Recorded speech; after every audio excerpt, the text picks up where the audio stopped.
This is from CBS Sports. One thing we learned about each team in Week 7. About the Browns, the defense shut down Mark Andrews. Give Cleveland a ton of credit for doing what no team has been able to accomplish since 2018. Hold Andrews off the stat sheet. Mary Kay, they also shut down Lamar Jackson, at least held him in check.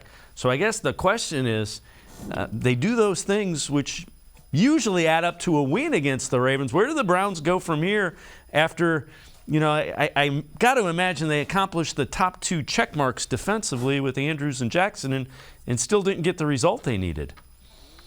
That's right. I mean, they need to close out games. They need to finish. They need to do whatever it takes to be able to actually maintain a lead. I mean, they led 7-0 and 10-3. You can't let up after that.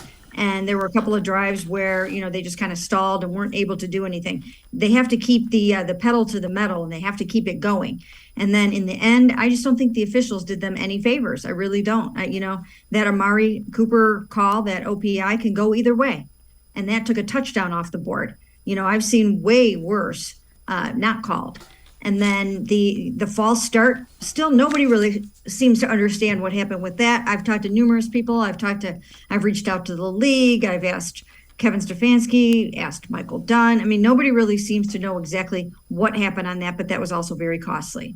The thing that I had said Monday after that is when the officials get together like that and are discussing it, don't you think there should be some sort of provision where they can go to video? Just because clearly there was a difference of opinion between the officiating crew. At that point, I mean, if your goal is to get the call right, if you have differences of opinion between the officiating crew, you should be able to go and review it. Yeah, I think so. I think so too. There's got to be, when you have the technology, when you have the ability to replay things back and everybody at home can see things and the league office can see everything. I think you should just use all of your resources to make sure everyone is getting everything right.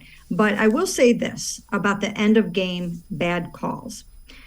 They do have a tendency to even out over the course of a season. And when you look back to the Panthers game, I sat in on Matt Rule's post-game press conference, and they were very upset about two calls that went in the Browns' favor on the Browns' game-winning field goal drive. And that was a sort of, a questionable roughing call. And then they also picked up the spike flag. And if they hadn't picked up the spike flag, then then that would have been a 68-yard field goal attempt by Cade York with only 3 seconds left in the game to pull that off. And so, that's one where the Panthers felt like those end of game calls went against them and cost them the game. So, it kind of evens out. Yeah, fans always think that the referees are harming their team more than anybody else. I get it. I agree with you.